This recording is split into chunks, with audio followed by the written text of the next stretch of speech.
Sebut saja namaku Andri. Hal ini berawal ketika aku berbohong pada teman-temanku bahwa aku adalah orang yang sensitif, bahkan bisa melihat hantu.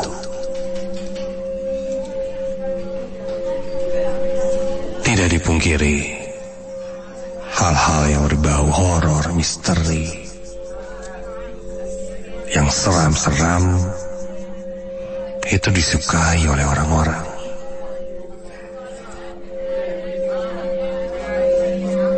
Ketika itu aku masih duduk di bangku SMA. Dan saat itu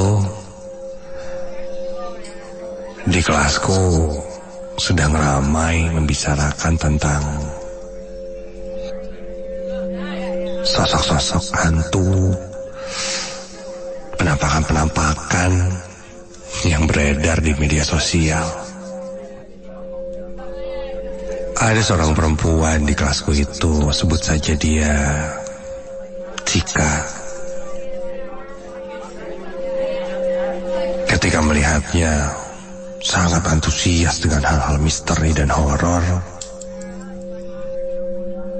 terlintas di pikiranku saat itu untuk mencari cara untuk mendekati Cika. Dan ketika Cika dan teman-temannya sedang membahas hal itu, aku masuk ke dalam obrolannya dan bilang, aku cukup sensitif dan bisa melihat hal yang mungkin tidak terlihat. Aku bilang, selama ini aku merahasiakannya karena takut teman-temanku malah ketakutan. Tapi karena teman-temanku yang lain sekarang penasaran dengan hal seperti itu, ya sudahlah, aku bilang, aku ini anak indigo. Konten aku menjadi pusat perhatian saat itu. Aku mulai mengarang cerita-cerita bagaimana akhirnya aku bisa melihat sosok-sosok seram di rumahku. Dan tak jarang aku pun memanggil mereka untuk masuk ke dalam tubuhku. Bukan kesurupan, tapi nyuruh. Sesuai ekspektasiku, Cika akhirnya bisa mengobrol denganku. Hari-hari berlalu. Setiap jam istirahat, teman-temanku berkumpul di meja dan ingin mendengar cerita-cerita seram ketika aku bertemu dengan makhluk halus. Kuceritakan mulai sejak aku kecil di rumah, lalu ketika aku sedang jalan-jalan di mall, di dalam bioskop, bahkan di sekolah ini. Ku bilang aku pernah bertemu sosok Belanda di lorong kelas. Di dalam toilet laki-laki ada sosok perempuan tanpa kepala, ku bilang. Lalu di lantai 2 sekolah kami, ku bilang ada sosok jin yang besar, penuh bulu, hitam dan matanya merah. Ketika aku bercerita seperti itu, teman-temanku merinding. Bahkan ku bilang ada satu sosok yang menurutku paling seram di sekolah itu. Sosok kuntilanak merah. Ku bilang kalau itu sih sering jalan-jalan di kelas, ke lorong, kantin, bahkan toilet perempuan. Dan munculnya tidak malam hari. Saat sedang belajar, sosok itu kadang menyerupai salah satu di antara kita dan ikut belajar. Padahal orangnya sedang sakit, gak masuk. Seakan cocok logi. Ternyata ada yang pernah melihat dan mengalami hal-hal seperti itu juga. Temanku berkata, oh ternyata mungkin yang kemarin dilihat di kelas sebelah itu cocok si merah ini kali ya yang nyerupain. Karena kemarin ada yang gak masuk, tapi salah satu temannya ada yang lihat dia masuk. Kebetulan nih. Dan tiba-tiba terbesit ide di pikiranku. Bentar. Ini pas kita ngomongin kayak gini nih, ini dateng nih sosoknya nih.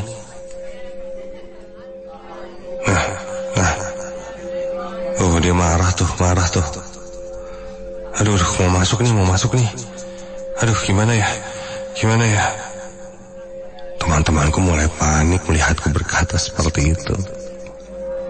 Dia bilang, udah gak usah dimasukin, takut. Namun ada temanku yang penasaran juga, ingin bertanya katanya, masukin aja. Aduh, masukin gak nih? Aduh, gak kuat nih. Aduh, udah tahan aja. Takut nanti kalau masuk gak ada yang bisa ngeluarin ya. Begitu kataku. Sampainya aku berpura-pura telah mengusir perempuan itu untuk tidak datang mendekati kami. Aku yang awalnya hanya orang yang tidak pernah dilihat dan dipandang di kelas, kini menjadi orang yang selalu dikerubungi oleh teman-teman. Tidak hanya itu, bahkan guru pun ada yang tahu kalau aku katanya indigo. Dan ketika itu tidak ada hal-hal aneh sih. Dan aku masih bermain peran seperti itu. Hingga kelulusan sekolah.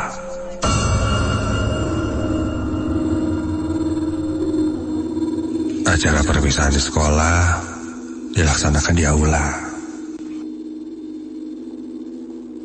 Saat itu pagi hari.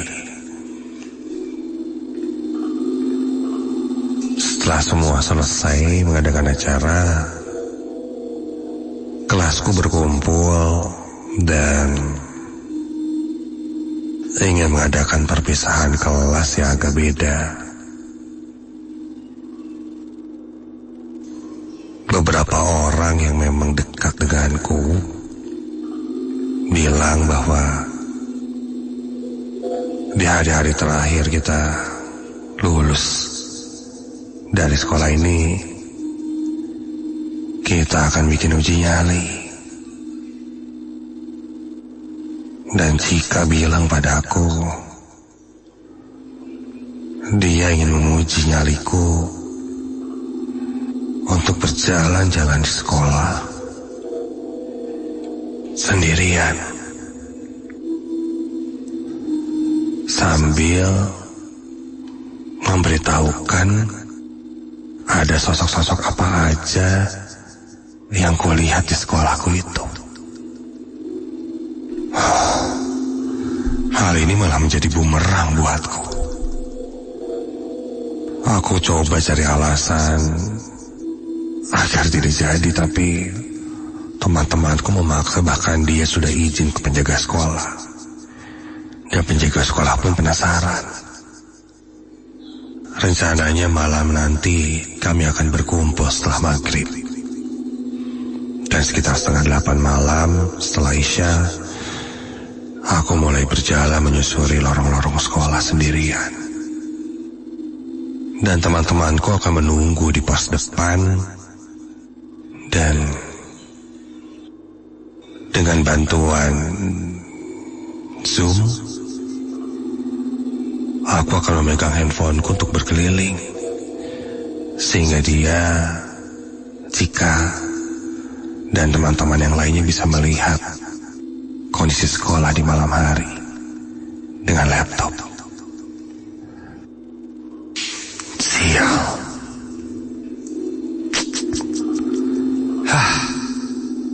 Nah, pasti jadi kayak gini.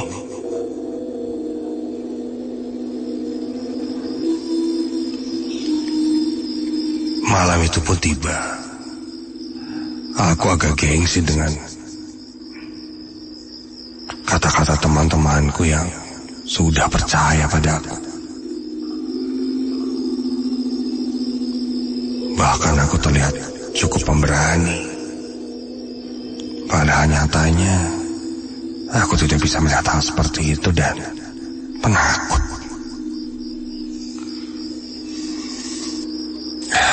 Sudahlah. Semua persiapan sudah disiapkan. Teman-temanku termasuk Cika dan bahkan satpam penjaga sekolah pun sudah standby di depan laptop milik Cika. Setelah connect dengan Zoom, aku mulai mengarahkan kamera handphoneku ke jalan. Mulai dari lorong, depan, naik ke atas, turun ke bawah, bahkan masuk ke toilet-toilet katanya. Aku dibekali lighting, jadi akan cukup terang ketika aku berjalan,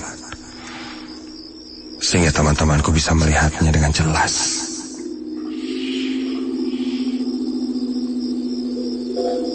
Aku sempat beralasan bahwa, waduh, ini kita kayak gini-gini nih, marah nih yang lain-lain nih.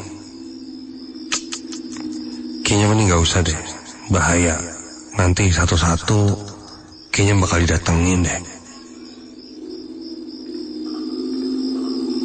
Cika memajang wajah yang memelas, dia bilang, kan kamu berani. Kamu aja yang ngadepin. Kita kan penasaran, pengen kayak ala-ala explore. Ya, terakhir deh sebelum kita lulus dan gak pernah ketemu lagi. Sudahlah. Akhirnya aku mulai melangkahkan kakiku mengeksplor sekolahku itu.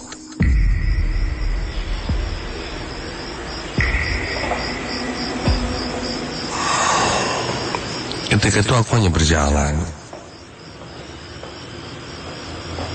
sampai temanku bilang, sambil ngomong dong, dilihat ada apa aja, kamu kan indigo. Nggak gitu juga konsepnya, kataku dalam hati. Dan aku pun mulai membual. Ini depan kelas ini tuh ada anak kecil ya, anak kecil Belanda nih di sini. Nah, di dalamnya ada ibunya. Terus, nah, ini pojok kanan itu dekat pohon tuh. Di situ ada kakek-kakek lagi ngeliatin. Kalian lihat nggak tuh? Nah, itu kakek-kakek tuh. Terus, nah, di ujung. Nah, ini si merah udah muncul nih di ujung tuh. Tapi dia gak berani dekat karena lampu kali ya nyala ya.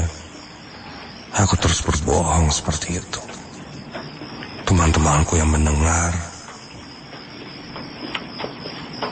percaya dan ketakutan.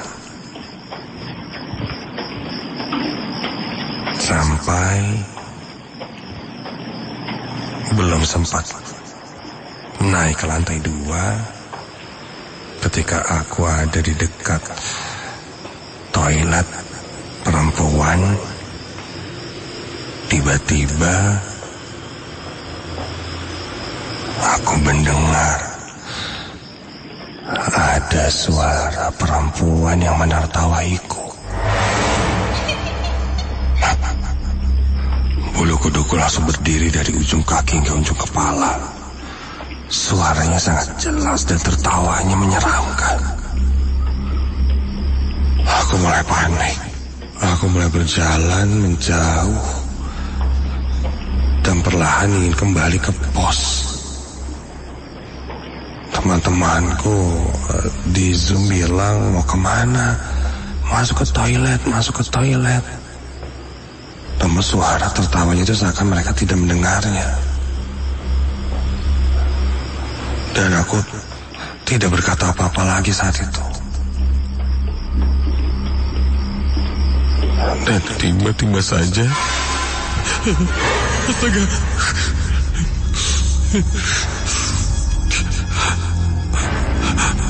di lorong tempat aku berjalan,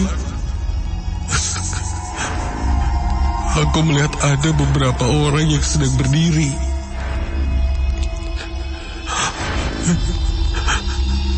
Sosok perempuan Belanda sedang memegang tangan anaknya.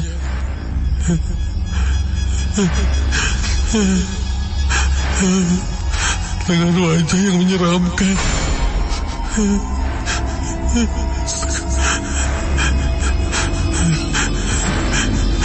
Kontan aku berlari, namun langkahku terasa sangat lambat karena kakiku sangat lemas. Meskipun dari kejauhan, namun nyata kulihat dengan jelas sosok perempuan Belanda itu. Dan sampai akhirnya tiba-tiba saja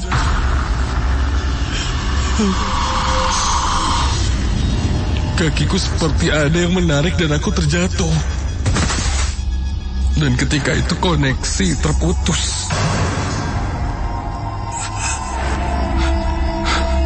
Bahkan lampu yang kupegang pun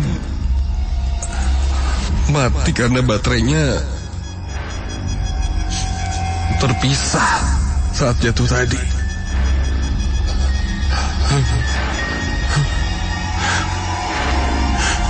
Dan sekelebat merah terlihat melayang dari tiang-tiang lorong. Ampun, sebelah sini.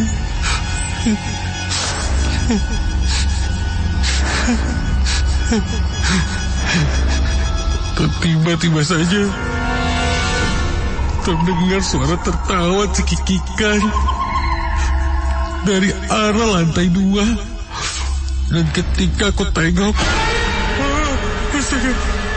berdiri sesosok perempuan dengan rambut sangat panjang terurai dari lantai 2 hingga ke lapang,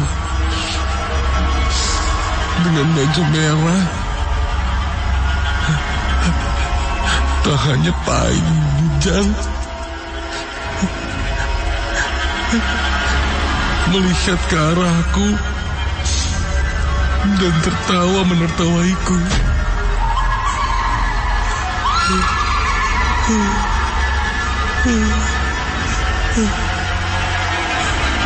Kepalaku sangat pusing saat itu dan aku tak sadarkan diri.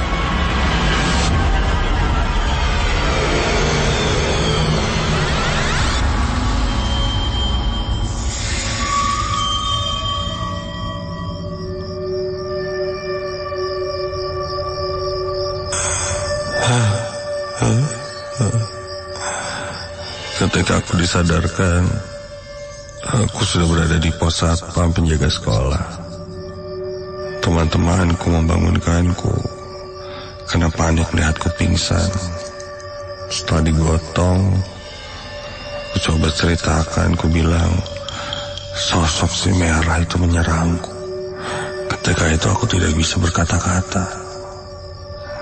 Itu pertama kalinya dalam hidupku aku melihat sosok itu dengan sangat jelas. Dan sungguh aku tidak mau melihatnya lagi. Aku sangat ketakutan. Badanku bergetar. Semua lemas. Bahkan memegang gelas hangat teh pun aku tak sanggup. Aku tak bisa berkata-kata banyak hingga akhirnya aku diantarkan oleh temanku pulang.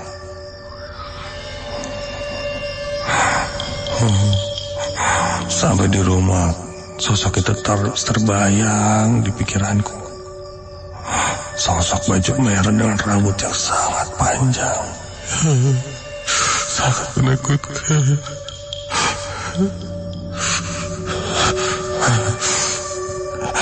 Tidak, aku tidak akan mempermainkan lagi hal-hal seperti ini. Aku tidak mau lagi melihat.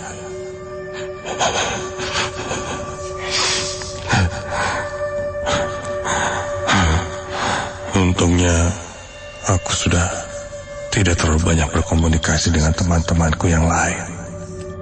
Di tempat yang baru, aku tidak ingin mengaku-ngaku lagi bisa melihat hal seperti itu.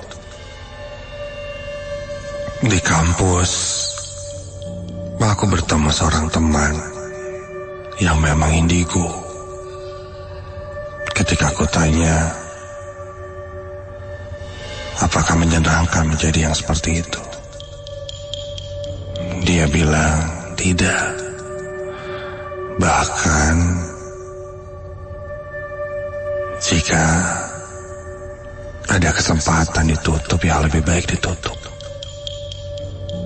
Karena sangat tersiksa. Dan tiba-tiba temanku itu melihat ke arahku dan berkata, "Kayaknya kamu ketempelan deh." Hah? Iya, ada perempuan pakai baju merah tuh yang ikut terus sama kamu.